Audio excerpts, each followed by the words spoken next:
अस्सलाम वालेकुम वरहमतुल्लाहि वबरकातुहू। हबीब मिल्लत जनाब अकबरुद्दीन अवैसी साहब, मैं अकबर भाई जब मेरे बाजू आकर बैठे तो मैंने अकबर साहब को बताया कि अकबर साहब, ये इतने सारे आपके चाहने वाले हैं, लेकिन इनसे ज़्यादा चाहने वाले ये जो स्टेज के ऊपर खड़े हुए हैं ये लोग हैं। कल महाराष्ट्र के अंदर आंधी आ जाए, तूफान आ जाए, कुछ भी आ जाए, खबर में तो मेरा अकबर ही रहने वाला है। बहुत दिनों से इंतज़ार था तुम्हें कि कब आएंगे, ये लोग आ गए। अकबर अवैसी साहब,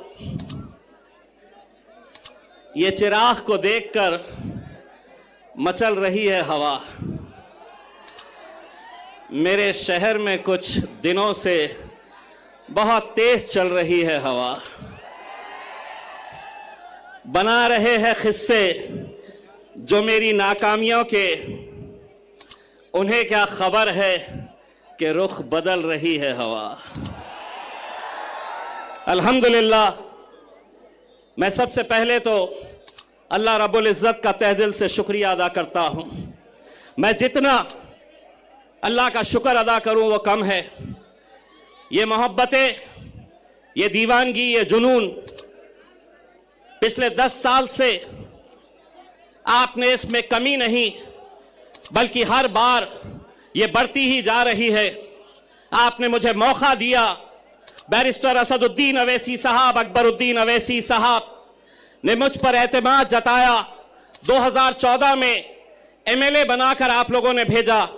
2019 के अंदर जब सारी दुनिया कहती थी कि एमपी बनना आसान नहीं है, लेकिन मेरे ये गयूर मुसलमानों ने, दलितों ने, पिछड़ों ने एक आवाज लगाई और अल्हम्दुलिल्लाह आपने पार्लियामेंट के अंदर मुझे भेजा। 2024 में जब हमें नाकामियों का सामना करना पड़ा तो यकीनन आप भी मायूस थे, मुझे भी अफसोस था, लेकिन उसके बावजूद भी मैं ये लेकर आगे बढ़ा कि आज जो भी होता है, अल्लाह जो भी करता है वो बेहतरी के लिए करता है। जो भी फैसला अल्लाह का होता है उसमें उसकी रजामंदी होती है। शायद हो सकता है कि अल्लाह ने वहां नाकामयाब किया था तो यहां कामयाब करने वाला है। अल्लाह ने यह सोचा होगा कि बैरिस्टर असदुद्दीन अवैसी साहब पार्लियामेंट में अकेले संभाल सकते हैं। असद साहब का वो बयान आज भी मेरे मोबाइल में है, जब असद साहब ने कहा था कि मुझे अफसोस है कि मेरा बाजू इम्तियाज जलील मेरे साथ में नहीं है। दोस्तों, मैं आज पूरे यकीन, पूरी जिम्मेदारी, एक सच्चाई के साथ मैं आपको यह बात बताना चाहता हूं। लोकसभा का इलेक्शन हारने के बाद मैंने असद साहब से कहा था कि असद साहब, मैं 10 साल यह आवाम ने मुझे अपने दिल में बसा कर रखी है, अपने कांधे पर बिठाकर मुझे 10 साल रखी है, अब किसी और को मौका देंगे। लेकिन असद साहब ने मुझसे कहा था कि इम्तियाज, आज महाराष्ट्र के अंदर जो हालात है, महाराष्ट्र के अंदर जो फिरका परस्ती है, कोई आवाज उठाने के लिए तैयार नहीं है। उन्होंने अपना हुक्म दिया कि किसी भी हालत के अंदर तुम्हें महाराष्ट्र की विधानसभा के अंदर जाकर इन लोगों की आवाज बनना है और लड़ना है हुकूमत से आंख में आंख डालकर।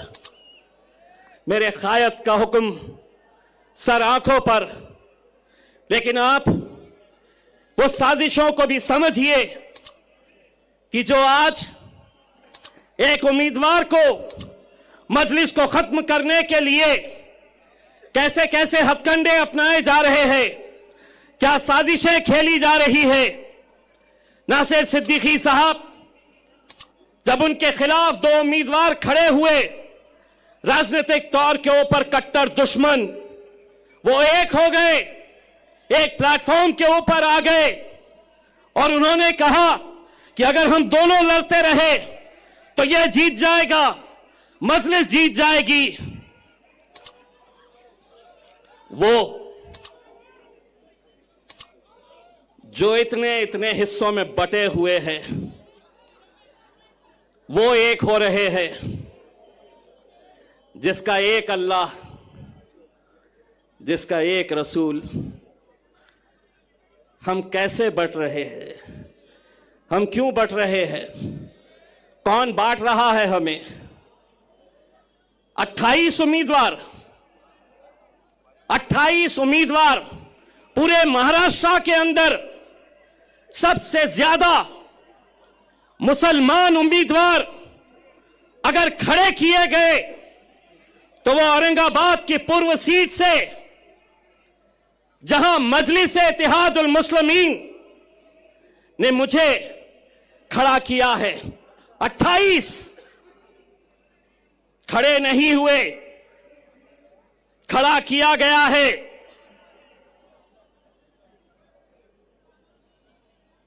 मिन्नतें की गई उन्हें समझाने की कि आज हालात क्या है। गाजापुर में हमारे घरों में घुसकर मारा गया, कोई आवाज नहीं, हमने आवाज उठाई। लोकसभा में वक्फ बोर्ड का बिल आया, जिन मुसलमानों ने 2-2 घंटे खड़े रहकर जिन्हें जिताया, वो लोकसभा से बाहर निकल गए। विधान परिषद महाराष्ट्र का पहली मर्तबा 40 सालों में एक भी मुस्लिम एमएलसी, एक भी मुस्लिम विधान परिषद के अंदर नहीं भेजा गया। रामगिरी जब हमारे हुजूर के खिलाफ, नबी करीम सल्लल्लाहु अलैहि वसल्लम के खिलाफ गुस्ताखी करता है, कोई नहीं, कोई नहीं, कोई नहीं आगे आया। अरे हमारा वजूद, हमारी पहचान, हमारी शिनाख्त, हमारी जिंदगी जिसके लिए कुर्बान है, उसके खिलाफ गुस्ताखी हो रही है, तो भी हम अपनी नफरत की राजनीति में बटे हुए हैं।